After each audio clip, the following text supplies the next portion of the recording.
about you, but I've taken my shoes off at this point in the afternoon.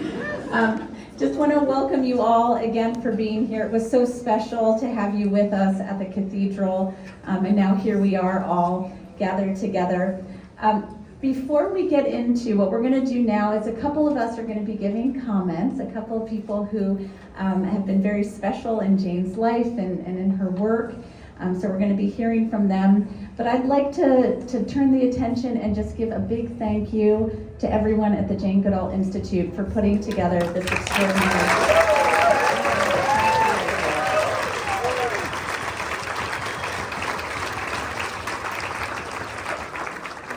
This has been something that was no small feat, but we felt Jane's spirit strong amongst us as we brought this together, and we're just so grateful to have you all here. So thank you to everyone at the Jane Goodall Institute for the hours and sleepless nights that you've put into this. So thank you all. Yes, agreed. Well, we're going to start off here hearing from someone that is affectionately known as Mouse. Now, I don't know. Yeah, see, I heard the awes. So many of you know who that is.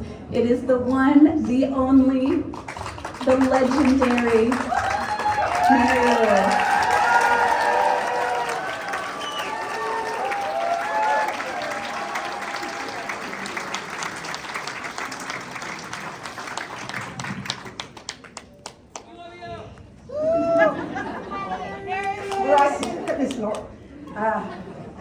I'm the last person in the world to give speeches, and I avoid it at every opportunity. But you know, at lunchtime today, when I was talking with a small group, I realized that in 1990, when I first met Jane, she was traveling on her own with a suitcase with the books that she was selling to the very small groups that she was speaking to. And when you look at the transformation of her life from that time, when an audience might have been 200 or 300, we might have raised $5,000 if we were lucky. The annual budget was minute for JGI in the US, and there were only 4 Jane Goodall Institutes. Here we are now, and we're all here to honor the most amazing person that's been in most of our lives, and she has impacted every single person in this room in some way. I've been fortunate to work closely with Jane for 35 years. And goodness, what a transformation in my own life. But just thinking of the changes that have taken place in that time, and now we have 27 Jane Goodall Institutes, and we have roots and shoots in more than 75 countries. And that is the achievement of one.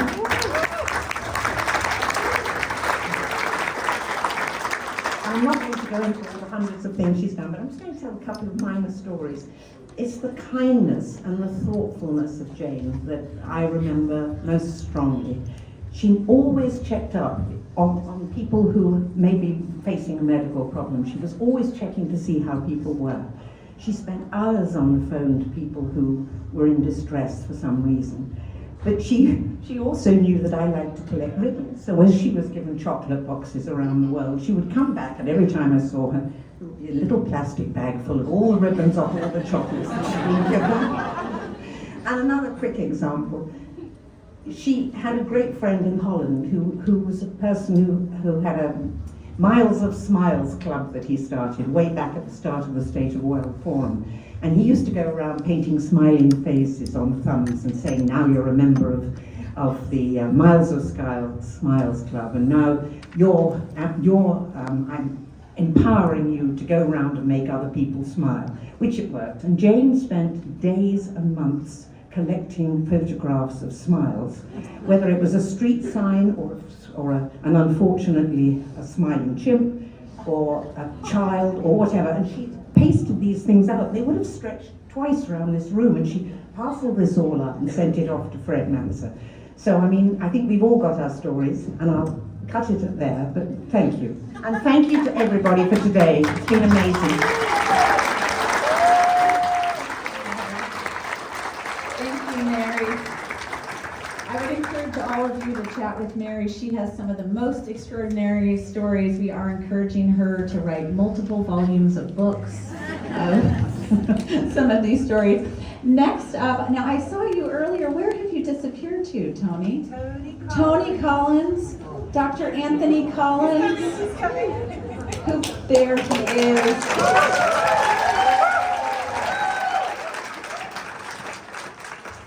Well, good afternoon, everyone. It's very wonderful to see you here, and I know that we're all drawn here by our love and our closeness to Jane Goodall, who has now left. So, my sympathies to you all for that. I would also like to pass on condolences from our team in Tanzania, because I think Merlin, Angel, and I are part of the Tanzania team. And in fact, we've got, working on the chimpanzees, 50 people, 50 Tanzanian people, and another 33 people in roots and shoots and community-based conservation. And all those people asked us to say, please, when you get to Washington, send them our sympathies and respect, okay? So they're with us as well. And in fact, my reason for mentioning them is that, as you see, Jane has started very many things with a very powerful and positive effect in the world, and all those things derive from the work she did at Gombe on the chimpanzees. And that work, since 1985, has almost entirely depended on the Tanzanian field staff, actually since 75. And so she started the investigation of the life of what are chimpanzees, and then she withdrew to take on the whole world. So the people who are carrying it on, I want to say I respect them very much.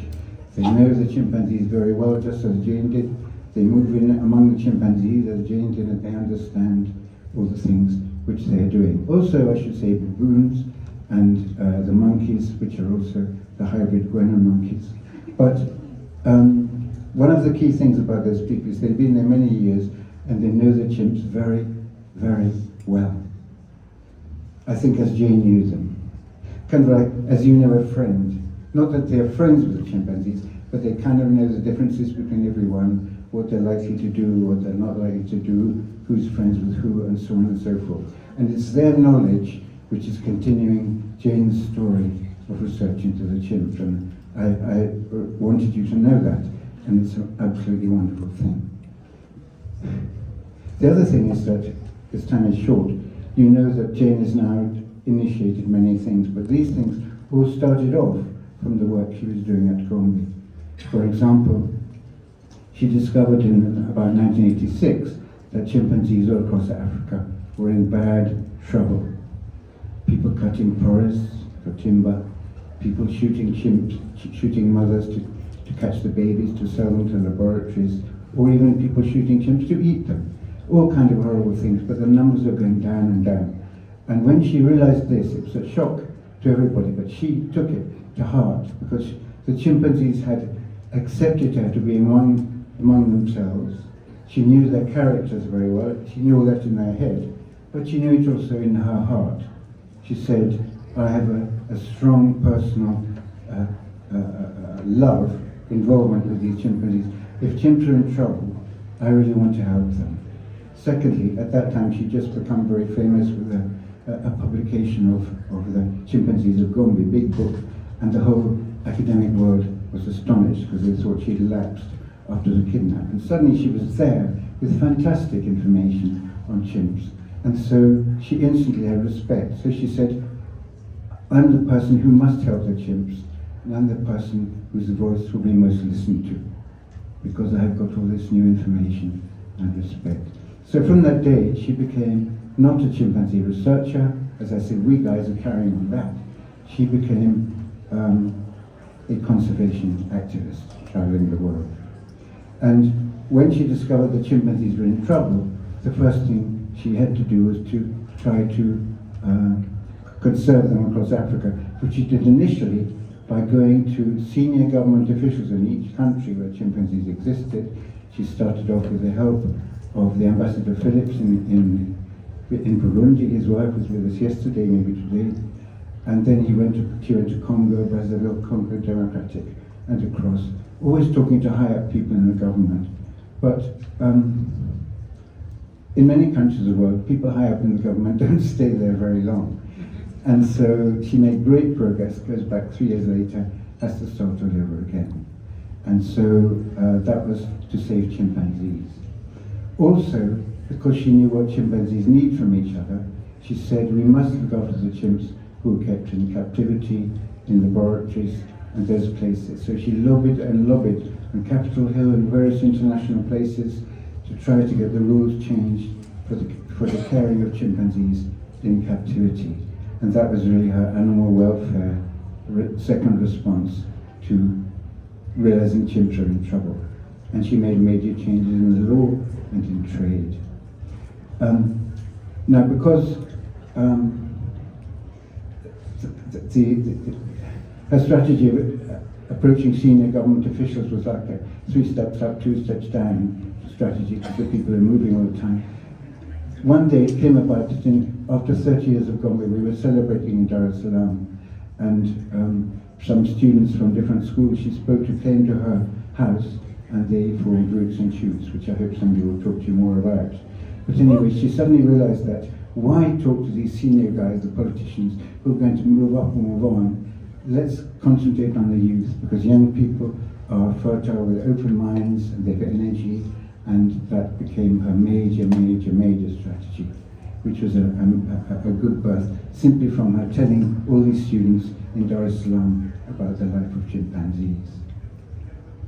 Then she discovered that all the lands around Gombe the forests were cut down and the chimpanzees were in trouble.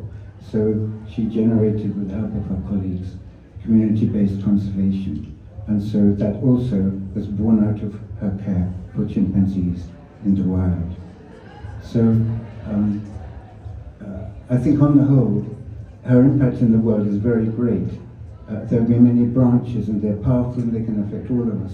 But the stem from which those branches came is the research on the chimpanzees and other creatures of Gombe. Let me not say any more. Thank you very much. The people of Gombe respect you and send their sympathy.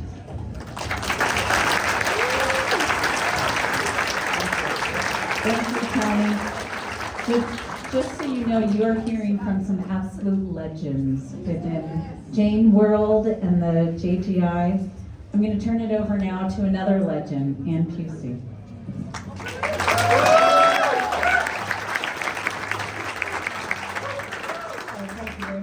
It's such an honor to be here today to pay tribute to Jane and to her incredible scientific discoveries and the science that she continued to enable to get done at Gombe.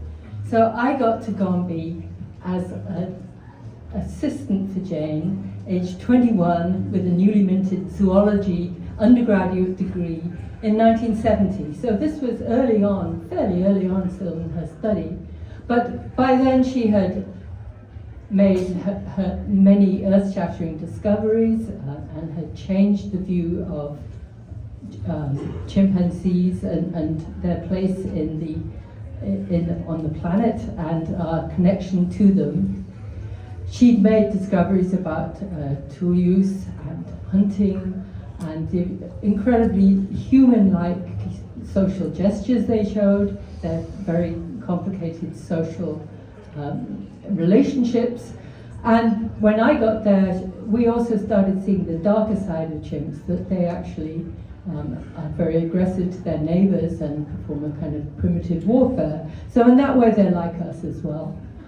So Jane, at that point, we still thought this was just the beginning of the study, that chimps were so complicated, and to get the whole picture of chimp lives, it was necessary to follow them and study them for many years. And as Tony has described, she assembled a research group. There were people like us. Many people in this room worked there as undergraduates and graduate students. And then a core of the Tanzanian people from local villages around about, following chimps every day, of keeping track of individuals. Jane made sure that systematic data were collected, but there was always a necessity to pay attention to individual differences, have a way of, even in check sheets, and tables that we were putting data into, making room for stories and unusual things that we saw, that we should keep an open mind as we were watching the chimps. So Jane, as we've heard, became an activist, but she made sure this study continued. And it was often a struggle to keep this study going in Tanzania. And now we are talking about 65 years. We're looking at more than five generations of some of the chimp families. Old Flo, who Jane describes so vividly in her early work, has many descendants, and we're now on their 5th generation. And they've continued to be extraordinary as she realized that Flo was an unusual, wonderful mother and smart, and her family have continued to show those characteristics. So generations of chimps are slow. They have their first baby when they're 15. They can live into their 40s. Generations of scientists are even slower. So some of we may get a graduate student or two if we're lucky when we're in our 30s. There are several of my former graduate students here today and their students, all of whom have had the privilege of working at Gombe and helping Jane get this incredible amount of information into a database so that we can really study details and follow questions that Jane raised but couldn't answer straight away. So we know that mothers are incredibly important. Of course, Jane knew that. But we know that even if a mother dies up to the age, when her offspring is up to the age of 10, those kids don't do so very well if their mother dies before they're 10. And for males, it's even older, 15, before they can really do as well as those whose mothers survive. We could look at so many things. Jane was absolutely adamant that all the research had to be completely non-invasive, not interfering with the lives of the chimps in any way. But she was very happy about new technologies. If you collect poop every day, you can find out a lot about the chimps. And now we know who the fathers are from DNA from poop. We know all sorts of things about hormones. We can study aging patterns, disease. So Jane, although she didn't have the time to write about the stories of the chimps anymore, she has been incredibly generous to us all in encouraging us to continue this analysis of this amazing data. So the people in this room, I'm sure, will join me in being so grateful to Jane for the opportunity she's given us. But beyond that, of course, Jane's her work and her popular books describing the chimps and her life in such vivid detail inspired generations of people all around the world, young people, to become scientists, and particularly young women. And this will continue because her books are there, and they continue to inspire, even though now we have lost Jane herself. I see this in my young 9-year-old granddaughter, who is determined to be a scientist, like Jane. So I think, in closing, I would like to just thank Jane for inspiring so many people to study animals, to understand them, and to help conserve them. Because it's only by caring that we're going to conserve all the amazing other species on our planet. So thank you, Jane. Thank you, Anne. Thank you, Anne. And what a beautiful legacy for Jane to have to inspire future generations. I'd like to now invite up our head of conservation science, Dr. Lillian. He's worked with Jane for 25 plus years. Thank you, Anna. And in a month would have been 25 years since I was a student, actually, and Peace's a PhD student in conservation biology at the University of Minnesota, when I stepped in for the first time in Jane's house in Gombe. And we sit around the table. The room was lit by candles, and we were sipping our whiskey. And we were looking at a new technology, and this was satellite imagery. And it was satellite imagery and aerial photos actually going back in time to 1947, 1958, years before Jane arrived in London. And we were looking at those photos and seeing a landscape that didn't exist anymore. It was a landscape full of woodlands and forests and riverine forests. It was the landscape connecting with all this forest in Congo, which Jane has been talking about. And she looked at me and she said, "This is magic." And I remember that I felt that we're at the beginning of a very, very special journey. Like many of my colleagues here, I had the privilege and the honor to spend 25 years with Jane every day, learning from her, being inspired by her, forgetting something which I learned in school, which proved unschooling was a really important piece of it to understand Jane. And now this satellite imagery can be used to look back at some of these forests and see them coming back, to see how the streams are restored, to see how her vision and her inspiration actually transformed these landscapes into more viable ecosystems supporting not only biodiversity but also people's livelihoods. I always will remember her message to us that to truly unlock the power of this incredible technology and science, we need to connect these amazing brains of ours with a compassionate heart. And I've seen that being true in so many places, from briefing decision makers or government decision makers or meeting with local communities. And I want to thank you to so many of you who have been part of that journey, and as collaborators, as research partners, and we have a lot of work to do ahead of us.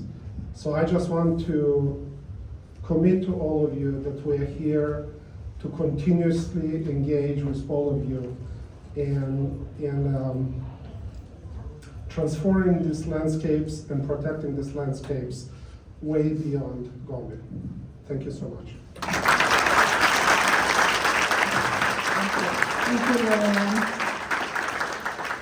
I loved how that flowed with Anne talking about Jane and new technologies, and then you got to hear from Lillian about how we use those new technologies at JGI to further Jane's work. I'm going to invite up then another colleague from JGI. Alice Macharia is here, and Alice oversees the portfolio of projects in Africa. So Alice, if I ask you to say a few words. Thank you, Anna. Thank you all for being here. When I was asked to say a few words, I think the first thing that came to my mind was gratitude. So really being thankful for having worked with Jane for 20 plus years. I joined JGI having heard about the work that Jane had done after her pioneering research, so working with the communities and really getting to understand that communities have to be central to what JGI is doing in terms of conservation. That yes, research is important, but to be able to save the species and the habitats, we need to work with the communities. And that was something that Jane, it really touched me. I'm from Kenya. And so really understanding that we have to be central in terms of coming up with those solutions, being part of that sustainability and sustaining those outcomes was really key. The other thing was resilience, in terms of Jane's, the indefatigable spirit that we hear, and she talked about, she was the essence of it, from her traveling, talking about conservation, encouraging us to conserve, being there for JGI as a family, even in times of difficulty. Like earlier this year when we lost the USAID funding, she came and talked to us and said, this has happened before, so don't worry about it, we will get through this, and we are getting through this. So thanks to, again, all my JGI colleagues and everyone in this room and outside of this room, our teams on the ground who continue to support the work of JGI and the mission. And as Lillian mentioned, the task is big, but I think we can take it on as long as we work together and we partner with each other. So thank you. Thank you, Alice. Thank you, Alice.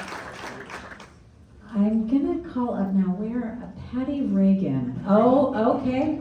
Oh, you're right here. Oh my God, she was behind me. Oh, Patty, God bless you. Look at you. We aren't wearing our shoes anymore. The two of us. Yes, kindred spirit. Patty, could you introduce yourself and say a few Yes, words? thank you so much, Anna. I'm Patty Reagan. I'm the founder and director of the Center for Great Apes in Florida. And I want to speak for just a moment about my first meeting with Jane was in 1982, 43 years ago, when National Geographic sponsored a 3-day symposium at Sweetbriar College. And it was for like 800 co-eds, and only maybe 50 people from around the country attended that 3-day symposium that had Jane Goodall, Diane Fossey, Birute Galdicus, and Penny Patterson.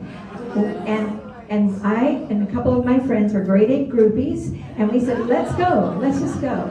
And I had an opportunity to meet Jane and talk to her, which was the thrill of my life, and I never thought I'd see her again. But a few years later, I ended up in Borneo on an Earthwatch project and stayed for about 5 months helping Dr. Galdicus at Tanjung Puting. And a few years after that, when I was back in my home in Miami and had sold a business, someone asked me to take care of a baby orangutan at a tourist attraction, knowing I had experience in Borneo and could get the Florida license, thinking it was going to an accredited zoo. I said, sure, why not? At the time, I knew nothing about great apes in Hollywood or the exotic pet trade or research. I knew about Borneo and I knew about our zoo. And even in Borneo, we weren't talking about palm oil then, we were talking about logging. So when I realized that baby was being sold to entertainment, it was my aha moment, and I started a sanctuary about 35 years ago, 33, and Jane Goodall was gracious enough to grace us as an honorary board member, and she has visited us, was very loving to all of our staff and our volunteers, and that was one thing that meant so much to me. She'd see somebody standing off to the side that was too shy because they didn't want to interrupt her, and she would stop and say, let's go see them and have my picture with them, and it meant so much. Our first little chimp that arrived there from Hollywood was named Bob after the trainer. I didn't like that, so I changed it to Grub to honor Jane Goodall. And so we have so far rescued 90 great apes from Hollywood and from entertainment and exotic pet trade. Thank you. We are one of 6 wonderful sanctuaries for chimpanzees in North America. And it just really recently started. We all the different members and directors used to go to the chimpanzee meetings where we got to know Jane better. And we are the only orangutan sanctuary in North America. 27 of our apes right now are orangutans. And it was so edifying to be part of that whole beginning with Jane and going to chimpanzee. And I want to bring up somebody else. Carol Noon, Dr. Carol Noon is a very dear friend and colleague of mine who has passed about 15 years ago, I think. And I don't know if you all know this, she was a carpet cleaner. She owned a carpet cleaning company with her husband at the time. And she went to hear Jane speak, and she was so inspired, she went to talk to her and said, oh, I want to help chimpanzees, what can I do? And she said, well, go get your PhD and then work in Africa. And I don't know how many people Jane said that to, but Carol went and did it. And then she started a sanctuary, which is Save the Chimps. And they have initially rescued over 300 lab chimps that have been taking more out of entertainment. And, Carol was very fond of Jane, and Jane was the inspiration. So when you see I feel like Jane right now is in this room, and each one of us. Each one of us has been inspired and carry forth the mission in some way. And Jane will always be with us. So I have also been asked to read a note. So in my remarks, can you hold this for a second? Let me put my glasses on. Hold this up. Okay, Sean Sweeney. There you go. Dr. Galdicus was not able to attend this, but she did send a message to JGI, and I've been asked to read that from Birute Galdicus. And I do want to say, I went with Birute in 1986 or 87 to the memorial service here in Washington, D.C. for Diane Fossey. So it is very meaningful to me to be here and to share her message now. She was not able to attend due to her health, but her message is, Jane Goodall was my inspiration. She was my sister in primatology and conservation along with Diane Fossey. We were known as the Trimates or Leakey's Angels. Jane inspired thousands, if not millions, to love Mother Nature. I grieve from the bottom of my soul for Dr. Jane's passing, but I remember her with love and joy. In life and in spirit she glowed. Now that you are gone, dearest Jane, please rest in peace. You changed the world. You are a beacon of light, a modern saint of hope, and your impact will never be forgotten. I am privileged and humbled to have been your sister and colleague in conservation for almost 60 years. You will live forever. God bless.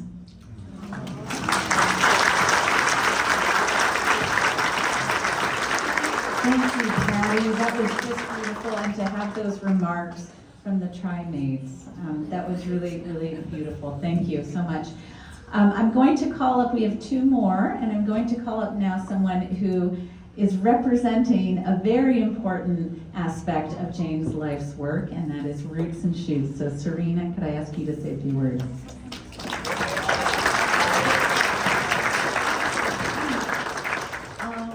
Hi everybody, my name is Serena Steno and I'm from Boston in Massachusetts. I'm a member of the Roots and Shoots Youth Council.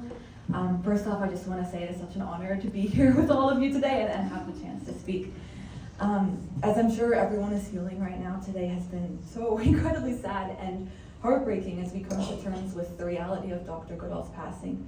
But I also want to say that I have found it so incredibly moving, beautiful, and heartening to just see so many people who love Jane come together, and so many people who are so passionate about continuing the legacy that she left and she set out here for us. So it's really just been very inspiring and special, and I'm really grateful to be here with you all. Just like so many people, when I was little, I grew up reading all of Dr. Goodall's books, watching her documentaries, and dreaming about someday accomplishing even just a small fraction of what she was able to do in her life. It is because of Jane that I want to dedicate my life to conservation and environmental justice, and I will always be so grateful for that. I always will remember that the first time I got to meet her as a member of this council is forever one of my favorite days and the most impactful days of my life. Being a part of Roots and Shoots, and specifically this National Youth Council, has truly been one of the greatest joys of my life. Being able to connect with other people across the country, both every single council member and also every single person at JGI, these people who are so passionate about the same things, who care and feel things so deeply, and truly want to make and are making such a huge difference and positive impact in the world around them, has been so amazing and has had such a profound impact on my life. I am inspired by all of these people every single day of my life, and they have become not only some of my closest friends, but such a dear, dear family to me. Whenever I feel disheartened by the news in the world and everything that's going on around us, I look to them and then I have hope again. And I know that this hope that we carry with us is from Dr. Goodall.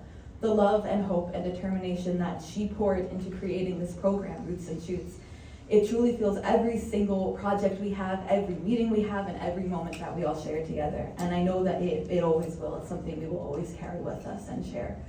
So I can never express in words my gratitude for Dr. Jane Goodall and everything she taught us, and my gratitude to every person at JGI for welcoming us into this world. So it's an honor to be here with you all today, and thank you so much. Thank you. Thank you for those words, and I think you'll agree with me. The future is very bright with members of Roots and Shoots out there, so thank you for that. We're going to close with a poetic tribute to Jane. So let me turn that over. Thank you. Hello, my name is Deborah Brosnan. As many of you know, Jane Goodall was a cherished member of the Explorers Club, both as a fellow and a medalist, and she often graced our halls with kindness and with knowledge. One of her last talks I was very privileged to hear was at the Explorers Club, where she spoke so eloquently about hope and the importance of hope. In a tribute to Jane, our poet laureate, Leonard M. Levy, has written this poem, and I have the privilege of reciting it on behalf of the Explorers Club and to Jane. It's called The Ballad of Jane Goodall. There's a tale explorers tell of a girl with drive and dreams who was born in Hampstead, London, in a house of modest means, with a small toy chimp named Jubilee clutched close to her heart, and a yearning for the wilderness imprinted from the start. She would read Dr. Dolittle and the Apes of Tarzan's Land, while her mother, kind and gentle, held her daughter's reaching hand. Though she had no lofty pedigree from university, Jane set out on a mission that would change humanity. Jane would save all of her wages, every shilling, pence and pound, and she booked a trip to Africa. To Kenya she was bound. In the camp of Louis Leakey, digging age-old skulls from earth, he found something in her manner and recognized her worth. You shall study chimpanzees in the wilds of Gombe stream. You shall live among the primates and fulfill your childhood dream. So at 26, she ventured to Tanzania's lake shore, where no woman dared go solo, and no scholar went before. At first the chimps would scatter, running fearful through the trees, but she sat there day and night time, under sun and rain and breeze, till one ancient male named David, with a beard of silver grey, took a nut from Jane's kind outstretched hand and gently squeezed to say, "You're welcome here among us. You may watch us, you may learn." And upon this invitation, science took a mighty turn. Through the years of Gombe watching, Jane recorded every deed, how they shared their food and groomed with care. Compassion was their creed. How they laughed and kissed and mourned their dead with grief upon their face. How they held the mirror up to us, showing evolution's trace. But in 1986, she flew far above the wood, and she saw the devastation where the forest had once stood. She was no more a mere observer. Now she'd fight to save and teach. And she travelled round the planet, bringing hope within her reach. On 300 days a year, every year for decades long, speaking, begging, preaching, pleading, singing out her urgent song. Every person makes a difference. Every action matters true. And the future of our planet, of all life, depends on you. On October 1st, she left us, and she shed her mortal woes. 91 years of devotion, a life of answered prayers. Jane, who gave her life to nature and gave voice to all wild things, has returned unto the earth, still a curious, loving child. So we weep for Jane this evening, though we know she'd ask, why? I have lived the life I dreamed of underneath the broadest sky. As we mourn for you, dear Jane, your great legacy burned bright, and the world's a kinder place because you brought in the light. For every child who plants a tree, in every soul who cares, in every word of hope and faith, we find you standing there. Rest now in peace, dear Jane Goodall. In earth you loved and knew. You showed us how to live with grace, with courage, strong and true. And when the wind sings through Gombe trees, chimps call at dawn, remembering who loved them. Though she's gone, her work lives on. Thank you. And thank you very much.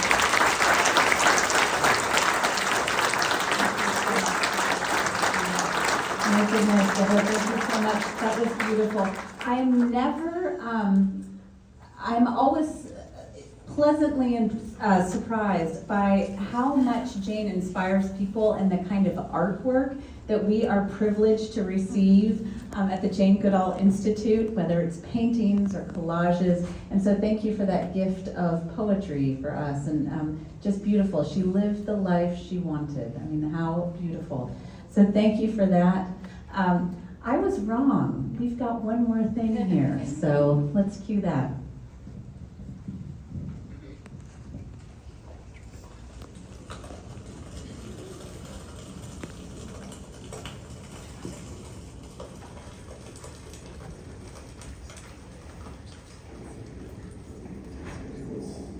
Well, here we are at the end of this wonderful, magical day.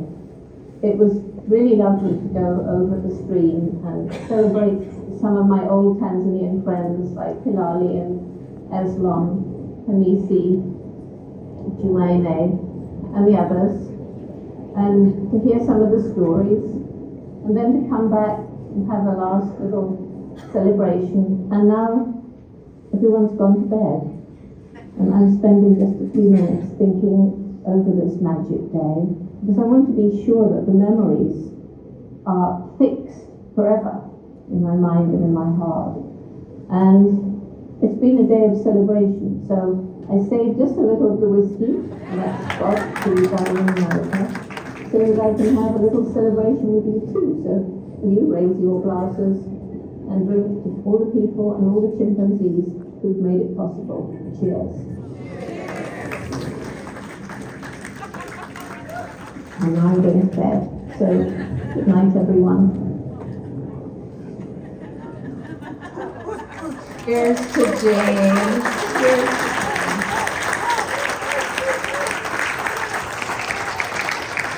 I'll give you some context on that. Jane, we are finding treasure troves of things like that in these weeks and months ahead.